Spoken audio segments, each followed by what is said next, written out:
Hello दोस्तों, welcome to Arjun warrior education channel. Arjun warrior education channel में आपका स्वागत है। आज हम लोग एमएस एक्सेल का सारा वन लाइनर और एमसीक्यू करेंगे जो टीसीएस एग्जाम में, टीसीएस द्वारा लिया गया एग्जाम में कहीं ना कहीं पूछा गया है, रेलवे में, एसएससी में और अदर एग्जाम में। चलिए फर्स्ट से देखते हैं। एमएस एक्सेल है जो एमएस ऑफिस का एक चैप्टर है। ठीक है, देखिए क्या करा है।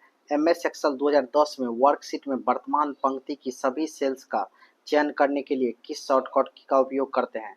तो shift plus space bar, shift plus space bar. MS Excel 2010 में वर्कशीट में वर्तमान पंक्ति की सभी सेल्स का चयन करने के लिए किस शॉर्टकट की का उपयोग करते हैं? Shift plus space bar. MS Excel 2010 में एक नई रिक्त कार्य पुस्तिका को त्वरित रूप से बनाने के लिए किस शॉर्टकट की का यूज करते हैं? कंट्रोल प्लस एन का, कंट्रोल प्लस एन का, एन फॉर न्यू होता है। एमएस एक्सेल 365 में उपलब्ध गणित और त्रिकोणमितीय फंक्शन कौन सा है? ABS function, ABS function. MS Excel 365 की वर्कबुक में प्रत्येक सेल को एक सेल द्वारा पहचाना जाता है, सेल रेफरेंस द्वारा पहचाना जाता है। एमएस एक्सेल 365 में जो स्क्रीन के ऊपर और टाइटल बार के नीचे दिखाई देता है और इसमें डेटा गहन स्प्रेडशीट बनाने के लिए आवश्यकता सभी कमांड, सूत्र और सुविधाएं शामिल है, उसे रिबन कहते हैं। क्या कहते हैं? रिबन। ऊपर वाला ये जो होता है रिबन होता है। ठीक है, नेक्स्ट। एमएस एक्सेल 365 में निम्नलिखित में से कौन सा सही विकल्प यदि कॉलम और रूट 10 के सेल में मान को किसी फंक्शन या सूत्र में संदर्भित किया जाना है? तो A10, A10, A10। करा कि एमएस एक्सेल 365 में निम्नलिखित में से कौन सा सही विकल्प यदि कॉलम और रूट 10 के सेल में मान का को किसी फंक्शन या सूत्र में संदर्भित किया जाना है? तो A10। ठीक है, करा कि एमएस एक्सेल 365 में सेल की सामग्री को रेखांकित करने के लिए किस शॉर्टकट की का यूज करते हैं? तो कंट्रोल प्लस 4 का, कंट्रोल प्लस 4 होगा। एमएस एक्सेल 365 में सेल की सामग्री को रेखांकित करने के लिए किस शॉर्टकट की का उपयोग करते हैं? तो ये कंट्रोल प्लस 4 का। करा कि शीतल अपने व्यवसाय के लिए वित्तीय विवरण बनाना चाहती है। शीतल अपने व्यवसाय के लिए वित्तीय विवरण बनाना चाहती है, इसके लिए उसे किस सॉफ्टवेयर का उपयोग करना चाहिए? तो स्प्रेडशीट सॉफ्टवेयर का, स्प्रेडशीट सॉफ्टवेयर का।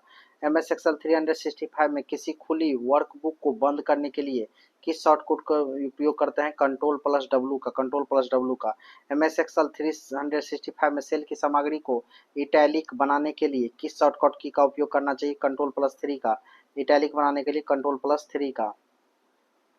एमएस एक्सेल 365 में एक ही सेल में एक नई लाइन शुरू करने के लिए किस शॉर्टकट की का उपयोग करना चाहिए? तो अल्ट प्लस इंटर का, अल्ट प्लस इंटर का।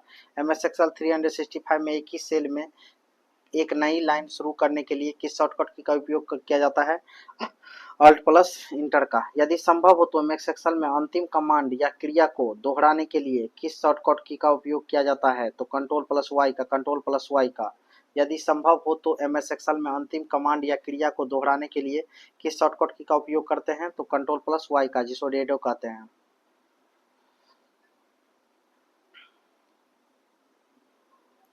एमएस पावर पॉइंट 365 की मौजूदा प्रस्तुति में एक नई रिक्त स्लाइड जोड़ने के लिए किस शॉर्टकट का उपयोग किया जाता है? कंट्रोल प्लस एम का। नया स्लाइड जोड़ना है तो पावर पॉइंट में। एमएस एक्सेल 2010 में तालिका का नाम बदलने के लिए शॉर्टकट की का उपयोग किया जाता है? कंट्रोल प्लस आर का, कंट्रोल प्लस आर का। एमएस एक्सेल 2010 में इंसर्ट टैब पर जाने के लिए शॉर्टकट की का उपयोग किया जाता है? अल्ट प्लस न्यू का, अल्ट प्लस न्यू का। एमएस एक्सेल में 2010 में इंसर्ट टैब पर जाने के लिए किस शॉर्टकट की का उपयोग किया जाता है? कंट्रोल अल्ट प्लस एन का, अल्ट प्लस एन का। एमएस एक्सेल 2010 में रिबन बार में कौन सा टैब स्क्रीन और मुद्रित दोनों तरह की वर्कशीट उपस्थिति को प्रबंधित करने के लिए उपयोग प्रदान करता है? ये उपकरण theme setting, grid line, page margin, object aligning और प्रिंट क्षेत्र को नियंत्रित करता है। ये है पेज लेआउट। कौन सा है? ये पेज लेआउट। ठीक है, एमएस एक्सेल रिबन में बार में page layout tab on screen और मुद्रित दोनों तरह के वर्कशीट उपस्थिति को प्रबंधित करने के लिए उपकरण प्रदान करता है। और ये उपकरण theme setting, grid lines, page margin, object aligning और प्रिंट क्षेत्र को नियंत्रित करते हैं। MS एक्सेल 2010 में रिबन बार में होम टैब में सबसे अधिक उपयोग किए जाने वाले कमांड होते हैं, जैसे कॉपी करना, पेस्ट करना, सॉर्ट करना और फिल्टर करना, फॉर्मेटिंग इत्यादि। करेक्ट। एक सूत्र पर विचार करें। A3 + B4 सेल 15 में टाइप किया गया है। यदि सेल A5 को कॉपी करके सेल E9 में पेस्ट किया जाए तो सेल E9 में फॉर्मूला क्या होगा? तो E7 + F8, E7 + F8। MS Excel 2010 sheet में टेक्स्ट ओवरफ्लो समस्या वाले सेल को किससे निपटाया जा सकता है? तो टेक्स्ट रैपिंग। MS एक्सेल 2010 में सीट में टेक्स्ट ओवरफ्लो समस्या वाले सेल को टेक्स्ट रैपिंग से निपटाया जा सकता है। MS एक्सेल 2010 में रिबन में इंसर्ट का उपयोग वर्कशीट में विभिन्न ऑब्जेक्ट जैसे चित्र, चार्ट, पिवट टेबल्स, हाइपरलिंक, विशेष प्रतीक, समीकरण, हेडर और फुटर जोड़ने के लिए किया जाता है। इंसर्ट टाइप का उपयोग करा है कि संपूर्ण वर्कशीट का चयन करने के लिए MS एक्सेल 2010 में किस शॉर्टकट की का उपयोग करेंगे? Ctrl+A का ऑल सेलेक्ट।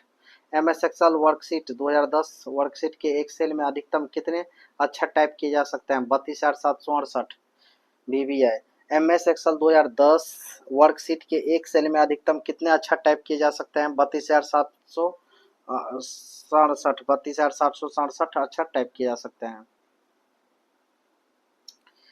किस शॉर्टकट की का उपयोग MS एक्सेल 2010 में एक पंक्ति का चयन करने के लिए किया जाता है? शिफ्ट+स्पेस बार से एक पंक्ति चयन होता है MS एक्सेल 2010 में।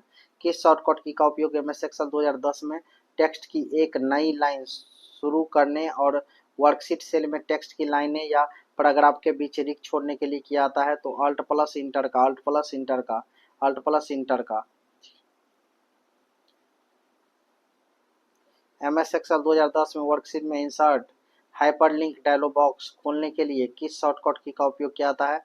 Ctrl+K का। हाइपरलिंक डायलॉग बॉक्स खोलने के लिए Ctrl+K का। MS एक्सेल 2010 में किस ऑपरेशन का उपयोग डेटा तालिकाओं पर केवल उन पंक्तियों को प्रदर्शित करने के लिए किया जाता है जो कुछ शर्तों को पूरा करती है और अन्य पंक्तियां छिप जाती है? तो ये होता है फिल्टर। MS एक्सेल 2010 में फिल्टर ऑपरेशन का उपयोग डेटा तालिकाओं पर केवल उन पंक्तियों को प्रदर्शित करने के लिए किया जाता है जो कुछ शर्तों को पूरा करती है और अन्य पंक्तियां छिप जाती है। MS एक्सेल 2010 में सीट के भीतर टेक्स्ट ढूंढने में MS एक्सेल 2010 में सीट के भीतर टेक्स्ट ढूंढने में Ctrl+F का उपयोग किया जाता है। MS एक्सेल 2010 में विशिष्ट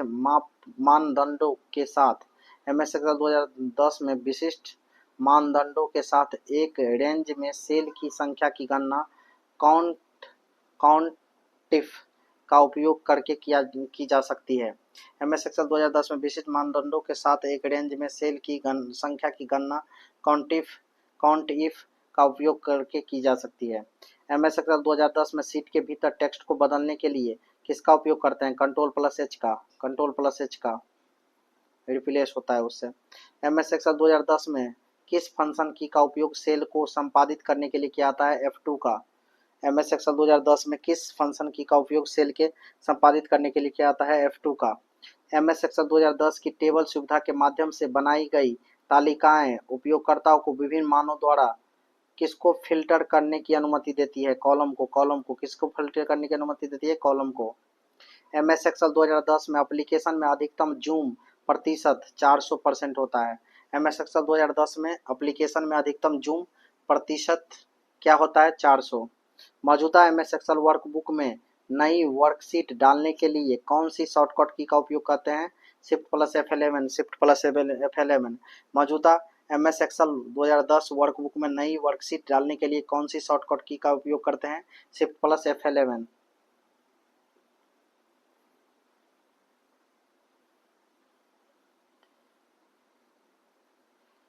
MS एक्सेल 2010 में वर्कशीट में एक ही सेल में एक नई लाइन शुरू करने के लिए किस कीबोर्ड का शॉर्टकट का उपयोग किया जाता है? Alt+Enter का। MS एक्सेल 2010 में वर्कशीट में एक ही सेल में एक नई लाइन शुरू करने के लिए किस कीबोर्ड शॉर्टकट की का उपयोग किया जाता है? Alt+Enter का। MS एक्सेल 2010 में पहले से मौजूद फाइल को खोलने के लिए किस ऑपरेशन का उपयोग किया जाता है? Open open open. MS Excel 2010 में पहले से मौजूद फाइल को खोलने के लिए किस ऑपरेशन का उपयोग किया जाता है? ओपन का। MS एक्सेल 2010 में रिबन बार में व्यू टैब में अनहाइड विकल्प मौजूद होता है। MS एक्सेल 2010 में रिबन बार में व्यू टैब विकल्प में अनहाइड विकल्प मौजूद होता है। MS एक्सेल 2010 में पिवोट टेबल समूहीकृत मानों की एक तालिका है। MS एक्सेल 2010 में पिवोट टेबल समूहित मानों की एक तालिका है जो एक या अधिक असतत श्रेणियों के भीतर अधिक व्यापक तालिका की व्यक्तिगत वस्तुओं को एकत्रित करती है। MS एक्सेल 2010 में वर्कबुक को बंद करने के लिए Ctrl+F4 फंक्शन की का उपयोग किया जाता है। MS एक्सेल 2010 में वर्कबुक को बंद करने के लिए Ctrl+F4 फंक्शन की का उपयोग किया जाता है। MS एक्सेल 2010 में राउंड ठीक है फंक्शन की संख्या को निकटतम पूर्णांक और महत्वपूर्ण निकटतम गुणक में पूर्णांकित करता है। MS एक्सेल में 2010 में जो आपका है राउंड ठीक है फंक्शन की किसी संख्या को निकटतम पूर्णांक और या महत्व के निकटतम गुणक में पूर्णांकित करता है। MS एक्सेल 2010 में व्यू टैब पर जाने के लिए Alt+W शॉर्टकट की का उपयोग किया जाता है। MS एक्सेल 2010 में व्यू टैब पर जाने के लिए Alt+W शॉर्टकट की का उपयोग किया जाता है। जब आप MS एक्सेल 2010 में वर्कशीट में B3 से शुरू करके सेल B3 और सेमीकोलन G9 की एक श्रृंखला का चयन करते हैं तो नाम बॉक्स में क्या प्रदर्शित करेगा? B3। MS एक्सेल 2010 में डेटा को एक विशेष क्रम में व्यवस्थित करने के लिए सॉर्ट ऑपरेशन का उपयोग किया जाता है। MS एक्सेल 2010 में डेटा को एक विशेष क्रम में व्यवस्थित करने के लिए सॉर्ट ऑपरेशन का उपयोग किया जाता है। MS एक्सेल 2010 में रिबन बार में हेडर और फुटर विकल्प इंसर्ट टैब में मौजूद है। MS एक्सेल 2010 में रिबन बार में हेडर और फुटर विकल्प इंसर्ट टैब में मौजूद है। MS एक्सेल 2010 में len फंक्शन एक स्ट्रिंग में वर्णों की कुल संख्या लौटाता है। MS एक्सेल 2010 में शीट के भीतर कॉलम छिपाने के लिए Ctrl+O का उपयोग किया जाता है। MS एक्सेल 2010 में शीट के भीतर कॉलम छिपाने के लिए Ctrl+O का उपयोग किया जाता है। वर्कशीट विंडो के निचले किनारे का एक नाम है जो MS एक्सेल में एक्सेल वर्कशीट के बारे में विभिन्न जानकारियां प्रदर्शित करती है, स्टेटस बार कहलाता है। MS एक्सेल में कॉलम को 1 से आगे और पंक्तियां को 1 से आगे नाम दिया जाता है। MS एक्सेल में कॉलम को 1 से आगे और पंक्तियां को 1 से आगे नाम दिया जाता है, कॉलम और रो को। MS एक्सेल में पंक्तियों की पहचान निम्न द्वारा की जाती है, संख्याएं द्वारा। पंक्तियों की पहचान, रो की पहचान करना है तो संख्याओं के द्वारा।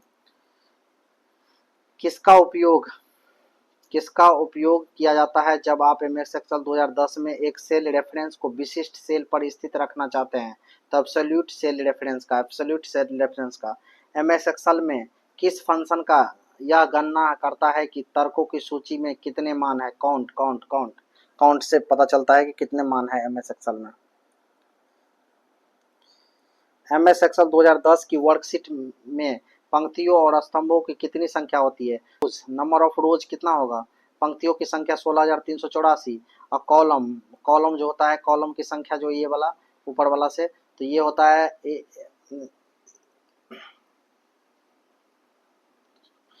10,48,576। ठीक है, कॉलम की संख्या 10,48,576 और रो की संख्या 16,384। MS एक्सेल 2010 में किस ऑपरेशन का उपयोग सब पहले से सहेजी गई फाइलों को अलग नाम से सहेजने के लिए? तो उसके अलग नाम से सहेजना है तो सेव एज करना पड़ेगा।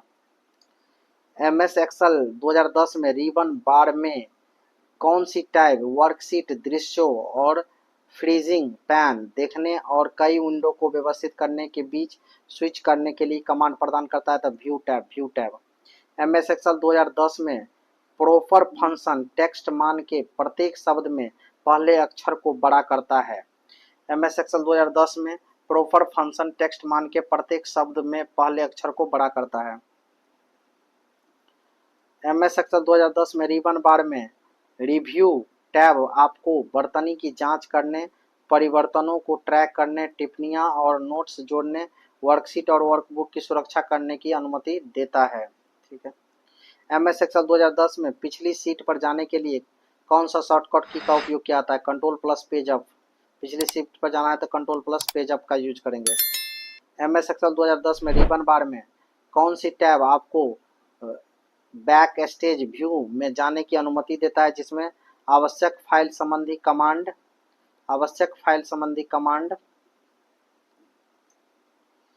कमांड और एक्सेल विकल्प शामिल है। तो फाइल। एमएस एक्सेल वर्कबुक में अगली सीट पर जाने के लिए किस शॉर्टकट की का उपयोग करते हैं? Control plus page down.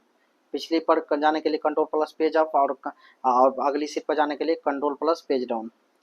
MS Excel 2010 में रिव्यू टैब खोलने के लिए अल्ट प्लस आर शॉर्टकट की का उपयोग किया जाता है। रिव्यू टैब खोलने के लिए alt plus R.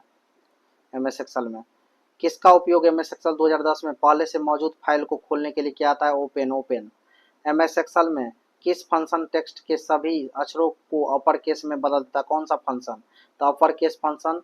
MS Excel में अपर केस फंक्शन टेक्स्ट के सभी अक्षरों को अपर केस में बदल देता है। किस एमएस एक्सेल 2010 फंक्शन का उपयोग टेक्स्ट के रूप में संग्रहित दिनांक को सीरियल नंबर में परिवर्तित करने के लिए किया जाता है, जिसे जाना जाता है डेट वैल्यू। कौन सी फार्मूला एमएस एक्सेल 2010 में विशिष्ट कोशिकाओं में मतलब सेल्स में विशिष्ट सेल्स में संख्याओं के योग का प्राथमिक कार्य करता है? सम योग के लिए होता है। ठीक है। एमएस एक्सेल 2010 में हम स्क्रीन पर अतिरिक्त जगह पाने के लिए रिबन को छोटा कर सकते हैं। रिबन पर कहीं भी राइट क्लिक करें और फिर रिबन को संक्षिप्त करें पर क्लिक करें या कंट्रोल प्लस F1 दबाएं। Control plus F1। MS Excel 2010 में कौन सा फंक्शन आइन वर्तमान प्रणाली की तारीख और समय प्रदान करता है? 9। एमएस एक्सेल 2010 में कौन सा फंक्शन आए वर्तमान प्रणाली की तारीख और समय प्रदान करता है? 9। एमएस एक्सेल 2010 में तालिका का नाम बदलने के लिए किस कीबोर्ड शॉर्टकट की का उपयोग करते हैं? कंट्रोल प्लस आर का। तालिका का नाम बदलना है तो control plus R. MS Excel 2010 में कौन सा संदर्भ या सारणी मानों को देखता है? मैच। संदर्भ या सारणी मानों को दिखाता है कौन? मैच। एमएस एक्सेल 2010 में वर्कशीट के सेल में दर्ज संख्यात्मक मानों का डिफॉल्ट संरेखण क्या है? लेफ्ट। अगर संख्या आप लिखते हैं, देखिए संख्या लिखिएगा तो यहाँ से क्या होगा? लेफ्ट से होगा। मतलब कह रहा है कि एमएस एक्सेल 2010 में वर्कशीट में सेल में दर्ज संख्यात्मक मानों का डिफॉल्ट संरेखण क्या है? लेफ्ट से। एमएस एक्सेल 2010 में चयनित टेक्स्ट को बोल्ड करने के लिए किस शॉर्टकट की? कंट्रोल प्लस बी बोल्ड के लिए।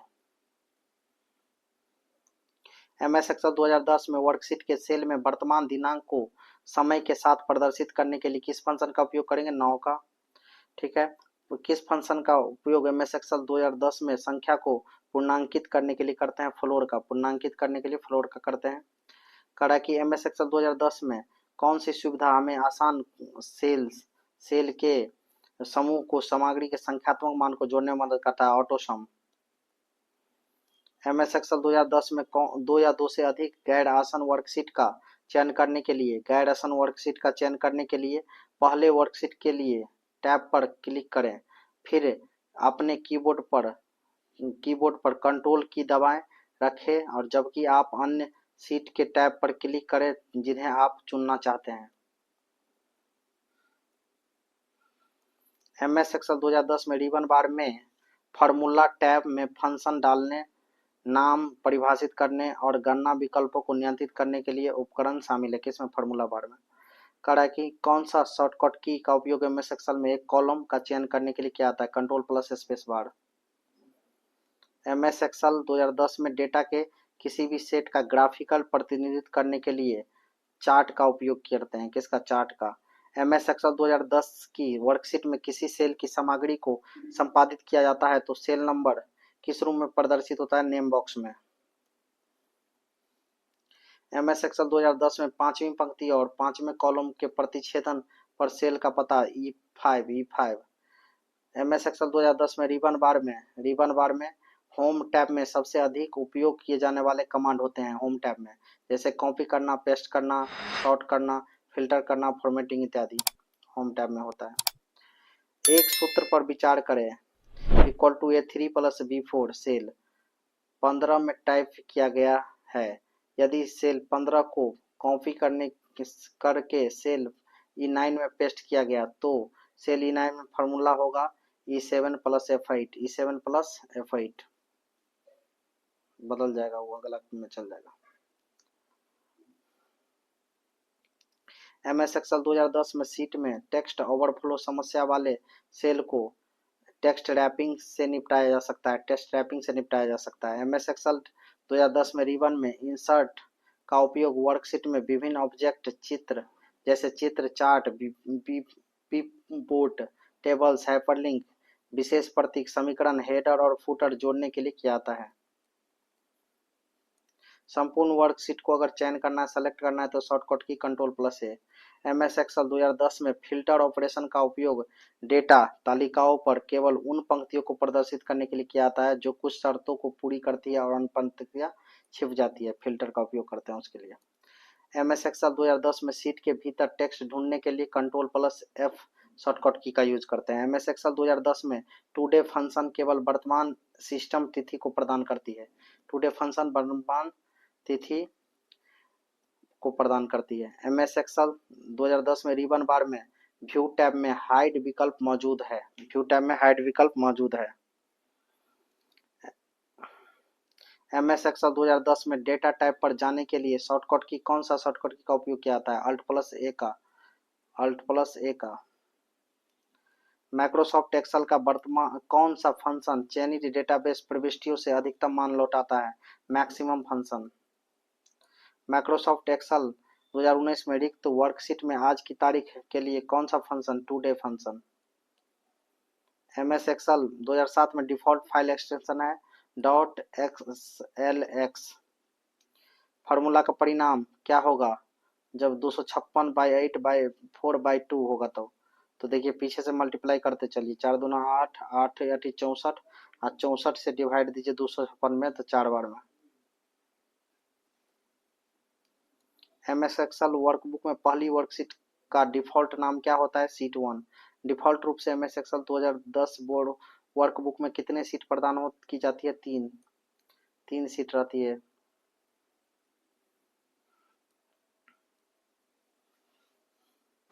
MS एक्सेल में एक वर्कबुक में कम से कम कितने वर्कशीट होनी चाहिए? एक वर्कबुक में कम से कम एक वर्कशीट होनी चाहिए। माइक्रोसॉफ्ट एक्सेल को भी स्प्रेडशीट भी कहा जाता है। माइक्रोसॉफ्ट एक्सेल को स्प्रेडशीट भी कहा जाता है। शब्द डेटा दस्तावेज में क्रियाएं डिफॉल्ट रूप से DOC।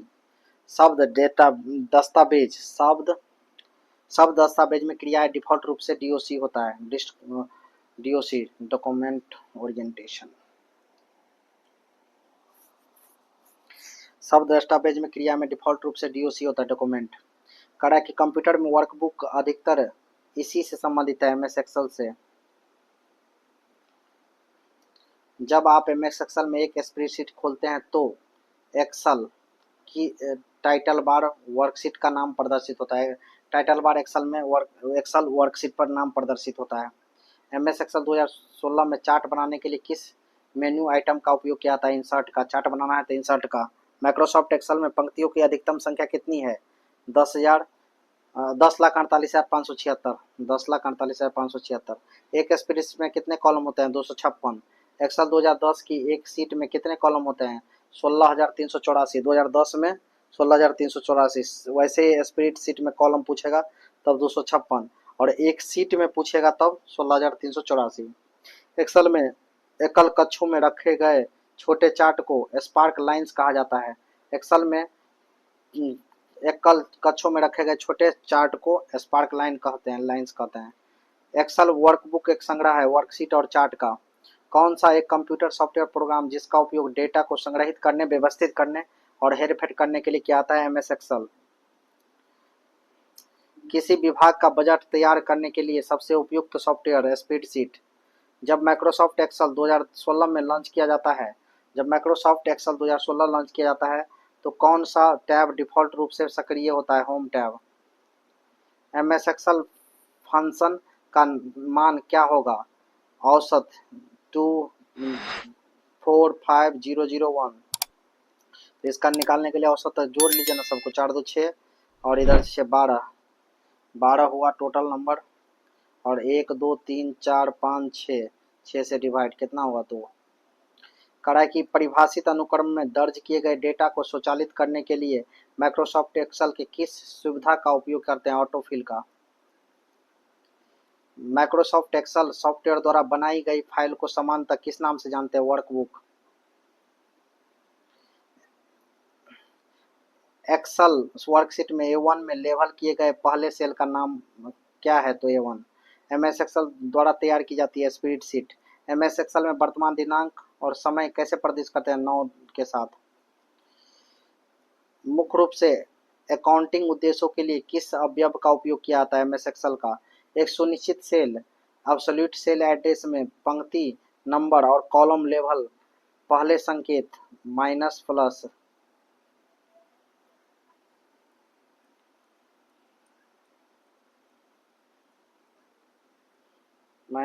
या एक्सेल सूत्र equal to ceiling 1904 plus floor 1904 का परिणाम क्या होगा? 36। कितना परिणाम होगा? 36। कैल्क, लोटस 123, क्वाट्रोपो आदि स्प्रेडशीट पैकेज के लोकप्रिय उदाहरण है।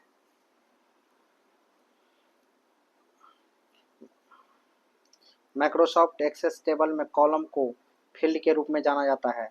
जब संदर्भित सेल्स में एक या अधिक इनपुट बदले जाते हैं तो एक्सेल सेल रेफरेंसिंग सुविधा गतिशील रूप से नए आउटपुट उत्पन्न करते हैं। कोशिका यहाँ होगा ही नहीं, यहाँ सेल का सेल होता है, खंड होता है ये। ठीक है। टेबल बनाने के लिए उपयोग की जाने वाली डेटाबेस प्रबंध प्रणाली MS एक्सेस है। टेबल बनाने के लिए उपयोग की जाने वाली डेटाबेस प्रबंध प्रणाली, डेटाबेस मैनेजमेंट सिस्टम, ये क्या है? MS Access. यदि किसी प्रेजेंटेशन में टेक्स्ट और नंबर वाली बहुत सारी सामग्री दिखानी हो तो किसका उपयोग करते हैं? टेबल का। एक्सेल में डोनेट चार्ज इसके समान पाई चार्ट होते हैं। माइक्रोसॉफ्ट एक्सेल में वर्कशीट की अधिकतम संख्या कितनी होती है? कोई सीमा नहीं है। एक्सेल में स्क्रॉल करते समय भी शीर्षकों को दृश्यमान बनाने के लिए निम्न से उपयोग करके किया जाता है। किसका उपयोग करके? फ्री पेन का। एक्सेल में स्क्रॉल करते समय भी शीर्षकों को दृश्यमान बनाना निम्नलिखित का उपयोग करके किया जा सकता है। फ्री पेन का। एक दस्तावेज जिसमें गणितीय सूत्रों को लागू करने के लिए सुविधा के साथ पंक्तियों और स्तंभों में व्यवस्थित डेटा और जानकारी होती है उसे स्प्रेडशीट के रूप में जाना जाता है। MS एक्सेल में किसी सूची के भीतर उच्चतम मूल्य खोजने के लिए निम्नलिखित में से किस फंक्शन का उपयोग किया जाता है? मैक्स का, मैक्सिमम का। प्रत्येक स्प्रेडशीट फाइल को वर्कबुक कहा जाता है क्योंकि इसमें वर्कशीट और चार्टशीट में से युक्त कई शीट होती है। माइक्रोसॉफ्ट एक्सेल में कॉनकोटेनेट का मूल कार्य 2 या 2 से अधिक टेक्स्ट स्ट्रिंग को एक साथ जोड़ना है। एक्सेल स्प्रेडशीट की मूल इकाई जहां डेटा प्रविष्ट की जाती है कहलाती है सेल। एक्सेल में आप एक बटन का चयन करके एक योग कर सकते हैं, ऑटोसम। पहली पंक्ति और 27वें कॉलम में इंटरसेक्शन पर सेल का एड्रेस A1। माइक्रोसॉफ्ट एक्सेल में टाइटल बार के नीचे कौन सी बार मौजूद होता है? मेनू बार। MS एक्सेल में प्रत्येक फॉर्मूले के पहले यह चिन्ह आवश्यक लगाना होना चाहिए, इक्वल टू। फॉर्मूला के पहले इक्वल टू लगता है। आप कॉलम के एक में डाटा को आरोही क्रम में लगाना चाहते हैं तो आप MS एक्सेल में कौन सी कमांड इस्तेमाल करेंगे? सॉर्ट।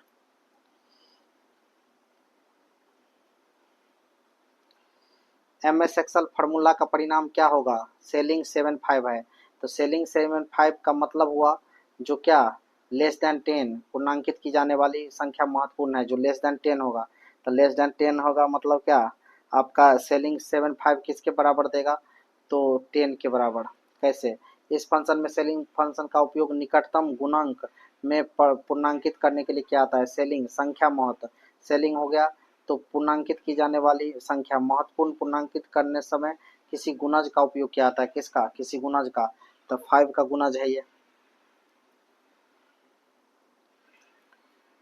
निम्नलिखित में एम एस एक्सेल फार्मूला में परिणाम क्या होगा? इवन 3 प्लस ओड 8, दोनों को ऐड करना है। तो इवन क्या है? इवन 3 प्लस ओड 8 आपको कह रहा है कि ये आपका 13 देगा। एम एस एक्सेल में विषम का मान ओड और सम का मान 0 है तो पास किया जाता है। तो ओड में इवन दिया गया है तो इवन में ओड दिया गया है, तो एक्सेल में इन मानों का संख्या से बढ़ाकर जोड़ते हैं। 3 से 1 ज़्यादा कर देंगे तो 4 हो जाएगा, 4 से 1 ज़्यादा करेंगे, 8 से 1 ज़्यादा करेंगे 9, 9 4 कितना हो जाएगा? 13, एक मान से बढ़ाकर जोड़ते हैं। एक स्प्रेडशीट में सूत्र बराबर डिवाइड डिव DIV डिवीजन और 10 इंटू 3 है तो क्या आउटपुट मिलेगा? तो इसका आउटपुट क्या मिलेगा? इसका आउटपुट में कुछ नहीं आएगा क्योंकि परफेक्ट डिविजिबल नहीं है, तो नेम आएगा ऐसे करके। कर एक्सेल में एक त्रुटि तब होता है जब प्रोग्राम आपके सूत्र में कुछ नहीं पहचानता है, तो आउटपुट देगा नेम और हैशटैग नेम और क्वेश्चन मार्क्स। निम्नलिखित सूत्र का क्या मान होगा? ये आपका देखिए इसमें क्या मान होगा? 2 से 2 में डिवाइड करेंगे तो 1 आएगा, आपका 1 आएगा, और 2 से 2 4 जा 8, इधर 1 आएगा, 1 माइनस 1 क्या देगा? 0। एम एस एक्सेल में किसी फॉर्मूले को संपादित करने के लिए निम्नलिखित में से कौन सा सही तरीका है? संपादित करना है तो कौन सा सही तरीका है? एक सेल का चयन करें और सूत्र पट्टी में संपादित करें, पहला। फिर से सेल पर डबल क्लिक करें और सीधे संपादित करें, ये भी हो सकता है। सेल का चयन करें, F2 दबाए, सीधे संपादित होगा, ये भी। तो क्या होगा? B number option. राशि आधारित दस्तावेज बनाने के लिए कौन से प्रोग्राम का उपयोग किया जाता है? स्प्रेडशीट का। एक्सेल स्प्रेडशीट में एक्सेल एम एस एक्सेल में स्प्रेडशीट इसमें मदद करती है। एक एक्सेल स्प्रेडशीट इसमें मदद करती है। उपरोक्त सभी में डेटा सॉर्ट करने के लिए, डेटा को आसानी से व्यवस्थित करने के लिए, संख्यात्मक डेटा की गणना करने के लिए उपरोक्त सभी। निम्नलिखित में से कौन सा आपको वर्कशीट के कॉलम में केवल उस डेटा को देखने की अनुमति देता है जो एक निर्दिष्ट मानदंड को पूरा करता है? तो ये है फिल्टरिंग। माइक्रोसॉफ्ट एक्सेल में ऑटो फिल्टर विकल्प के संबंध में निम्न में से कौन सा कथन सही है? ऑटो फिल्टर विकल्प के संबंध में कौन सा कथन सही है? आप एक समय में डेटा को एक कॉलम पर फिल्टर सेट कर सकते हैं, ये सही है।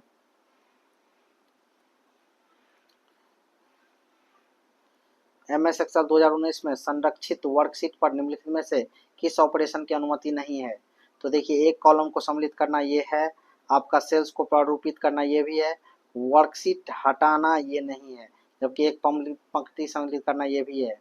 संरक्षित वर्कशीट ऑपरेशन अनुमति नहीं देता है वर्कशीट को हटाने का। निम्नलिखित में से कौन सा LibreOffice software suite program नहीं है? तो ये लिब्रे ऑफिस इम्प्रेस ये है, राइटर भी है लिब्रे ऑफिस कैल्क है, लेकिन लिब्रे ऑफिस एक्सेल नहीं है।